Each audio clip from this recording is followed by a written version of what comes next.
तो final Pakistan super 4 knockout match रे पाकिस्तान हरई देछि बांग्लादेश को 11 रन व्यवधान रे जितिया मैच टी हारिछि बांग्लादेश 135 रन सहज टार्गेट भी चेस कर पारा नहीं बांग्लादेश दल। एवं सेप्टेम्बर 28 तारिख दिन भारत बनाम पाकिस्तान अच्छे एशिया कप फाइनाल रे। तो बांग्लादेश बनाम पाकिस्तान मैच रे बांग्लादेश कैप्टेन चेकर अली प्रथम टॉस जीतिले आ बॉलिंग निष्पत्ति नेले। एणिकी प्रथम 7 ओवर पाकिस्तान दल 3टा विकेट हराई बसला मात्र 29 रन रे।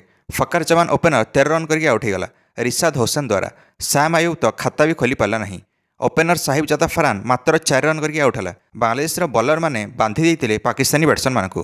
पाकिस्तानी कैप्टेन सलमान अली आघा मात्र 19 रन ही कर आउट होगला। 12 ओवर पाकिस्तान दल 5 विकेट हरी सारी आ 55 रन करथिला। ए बांग्लादेश डगआउट पूरा खुशीर माहौल थिला। एणिकी पाकिस्तान 100 रन भितर ऑल आउट होता। बांग्लादेश स्पिनर मानकर बोल बाला चलता। एणिकी बांग्लादेशी स्पिनर मान छुईवा मुस्किल होता पाकिस्तानी बैट्समैन मान। पाकिस्तानी बॉलर शाहीन अफरीदी को पठाई मिडिल ऑर्डर रे धूम धड़का करने। शाहीन अफरीदी आरंभ आसिक 2टा छक्का लगेला किंतु 13 बॉल 19 रन करके आउट होगला तस्किन अहमद ओवर रे।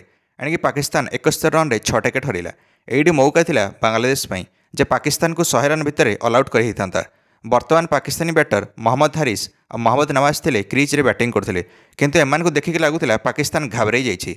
स्टेट लेवल खेली मैंने भी एमती खेलु नथिबे। एणिकी मोहम्मद हारिस 2 रन दौड़ुला किंतु पाउथला 1 रन। कौन पाइना प्रथम रन दौड़ी क्रीज को छू नाला और द्वितीय रन पर दौड़ी जाऊला जहाँफल 2 रन जगह 1 रन मिलूला पाकिस्तान को। एणिकी पाकिस्तान पूरा नर्भस हो जाता यू। दर्शक बंधु ने बांग्लादेश ये मौकार सुजोग उठे पारा नहीं।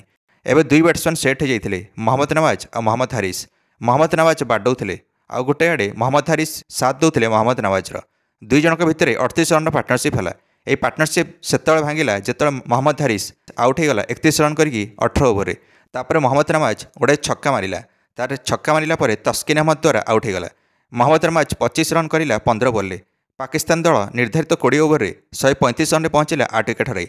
दुबई मैदान में गोटे लढ़ुआ स्कोर छिड़ा करदेला पाकिस्तान दल। कारण पाकिस्तान प्रथम 12 ओवर 55 रन करथिला आ बाकी 8 ओवर 80 रन करदेला आ बाकी 8 ओवर मात्र 3टा विकेट हराई पाकिस्तान। एवं टार्गेट थिला 136 रन बांग्लादेश किंतु आरंभ ही ओपनर परवेज हुसैन इमन विकेट मिलगला।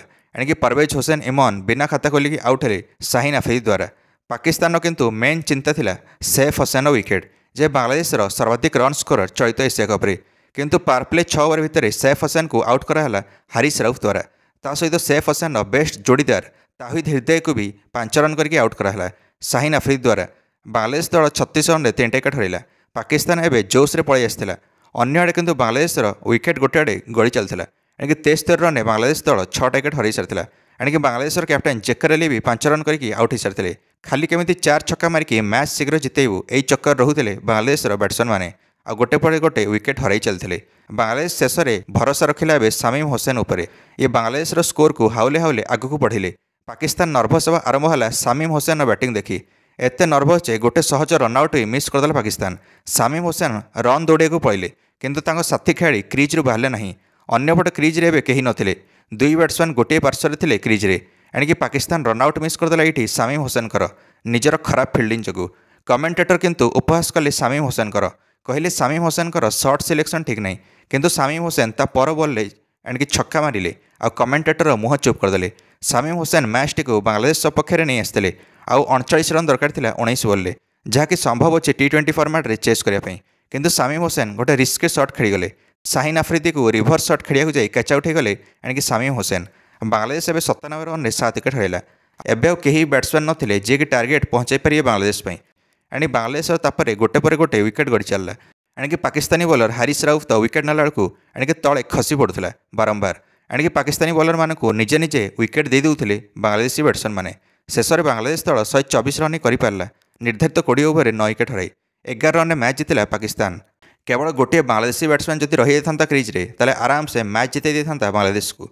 ए पाकिस्तान क्वालिफाई करगला फाइनल को आ बांग्लादेश है Asia cup knockout. Player of the match पाइला शाहीन अफरीदी। ए भारत बनाम पाकिस्तान अच्छी रविवार दिन सेप्टेम्बर 28 तारिख एशिया कप फाइनाल। कौन लगुच से मुकाबलाटी किए जीतब भारत ना पाकिस्तान? निश्चय मंतव्य कमेंट दे वीडियो को लाइक और चैनल को सब्सक्राइब करदे समस्त क्रिकेट अपडेट्स। धन्यवाद।